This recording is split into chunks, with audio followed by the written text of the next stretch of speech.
நம்ம வீடு நமக்கு தெரியும். நம்ம சிமெண்ட் SRM PR சிமெண்ட். இது நம்ம சிமெண்ட்.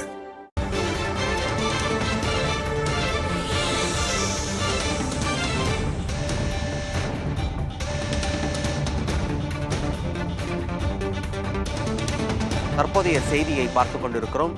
லஞ்சம் வாங்குவது MP MLAவின் உரிமை அல்ல என்று நீதிமன்றம் கூறியிருக்கிறது.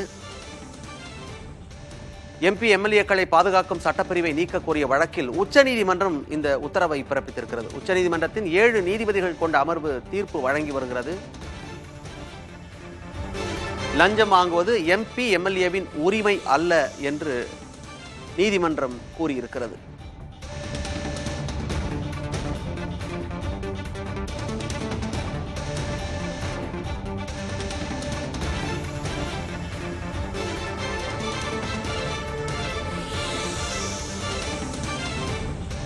MP MLAக்களை பாதுகாக்கும் சட்டப்பிரிவை நீக்க கோரிய வழக்கில் உச்சநீதிமன்றம் உத்தரவை பிறப்பித்திருக்கிறது. உச்சநீதிமன்றத்தின் 7 நீதிபதிகள் கொண்ட அமர்வு தீர்ப்பு வழங்கி வருகிறது.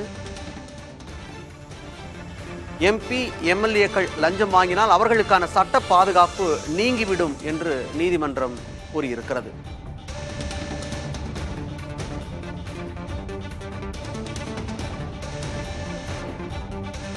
அரசியல் சாசனத்தின் 2 பிரிவுகள் MP MLAக்களை பாதுகாக்கிறது என்றும் உச்சநீதிமன்றம் கூறியிருக்கிறது.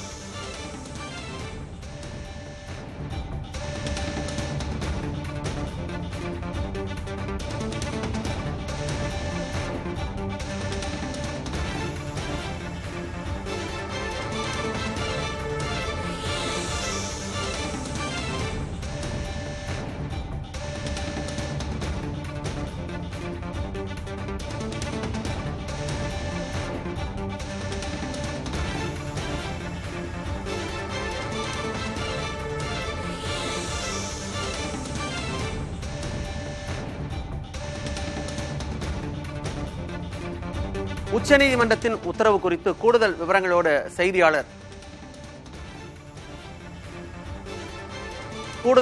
செய்தியாளர் நிரஞ்சன் இணைந்திருக்கிறார். நிரஞ்சன், இந்த வழக்கின் பின்னணி என்ன, விளக்கமா சொல்லுங்க. மணிமாறன், இந்த கேஸ பொறுத்த வரைக்கும் இந்த நேரத்துல ரொம்ப ரொம்ப முக்கியமான கேஸ் அப்படின்னு நம்ம பார்க்க வேண்டியதா இருக்கு. ஃபார் எக்ஸாம்பிள், இப்போ நிறைய மாநிலங்களவை தேர்தல்ல இப்ப கூட உத்தராகண்ட்ல ஆயிருந்துச்சு, ஹிமாச்சல்ல ஆயிருந்துச்சு, நிறைய மாநிலங்கள்ல இப்படி தேர்தல்ல வாக்களிக்கிறப்போ சட்டமன்ற உறுப்பினர்களும் நாடாளுமன்ற உறுப்பினர்களும் மாத்தி வாக்களிக்கிறத நம்ம பார்க்க முடியுது. சோ அவங்க என்ன காரணத்துக்காக மாத்தி வாக்களிப்பாங்க? ஒண்ணு, லஞ்சம் ஏதாவது வாங்கிட்டு தான் அவங்க அந்த மாற்றி வாக்களிக்கிறதுக்கான வாய்ப்பு அதிகமா இருக்கு. பட் அப்படி லஞ்சம் வாங்கிட்டு வாக்களிக்கிறாங்க அப்படின்னா அவங்க மேல கேஸ் எதுவும் கொடுக்க முடியாது, சட்ட ரீதியிலான நடவடிக்கை அப்படின்றது எடுக்க முடியாது. ஏன்னா அதுக்கான மிக முக்கியமான விஷயம், அந்த கேஸ்ல தான் இப்போ மிக முக்கியமான தீர்ப்பு அப்படின்றது வந்திருக்கு.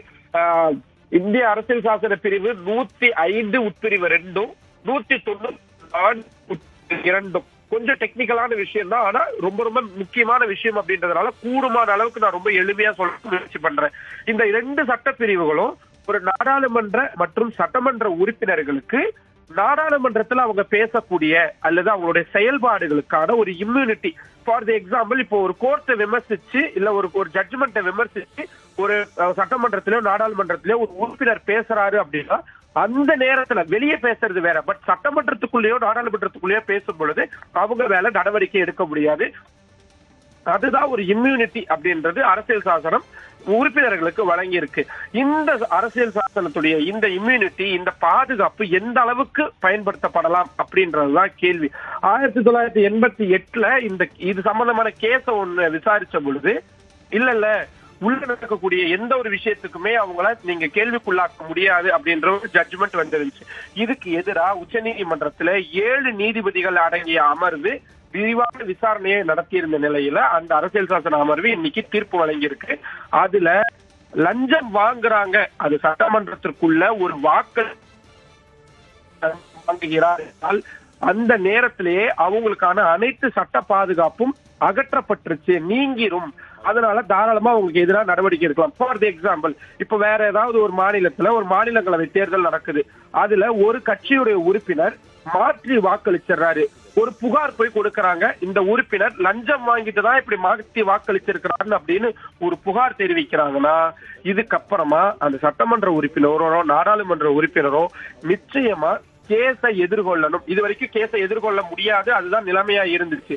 பட் இப்ப நீதிமன்றம் என்ன சொல்றாங்களா, லஞ்சம் வாங்குறது அப்படின்றது அவருடைய தனிப்பட்ட குற்றம். அந்த தனிப்பட்ட குற்றத்துக்கும் பார்லிமெண்ட்டும் சட்டமன்றமும் கொடுத்திருக்கக்கூடிய பிரிவிலேஜஸ் அதை இவங்க பயன்படுத்திக்க முடியாது அப்படின்ற ஒரு விஷயத்த சொல்லிருக்காங்க. சிம்பிள். இனி வாக்களிக்கிறதுக்காக ஒரு உறுப்பினர் லஞ்சம் வாங்குறாரு அப்படின்னா அவரும் என்ன மாதிரியும் உங்களை மாதிரியும் விசாரணைக்கு உட்பட்டவர் தான் அப்படின்றத நம்ம புரிஞ்சுக்கலாம். மணிமாறன், விரிவான தகவல்களுக்கு நன்றி நிரஞ்சன். நம்ம வீடு நமக்கு தெரியும். நம்ம சிமெண்ட் SRM PR சிமெண்ட். இது நம்ம சிமெண்ட்.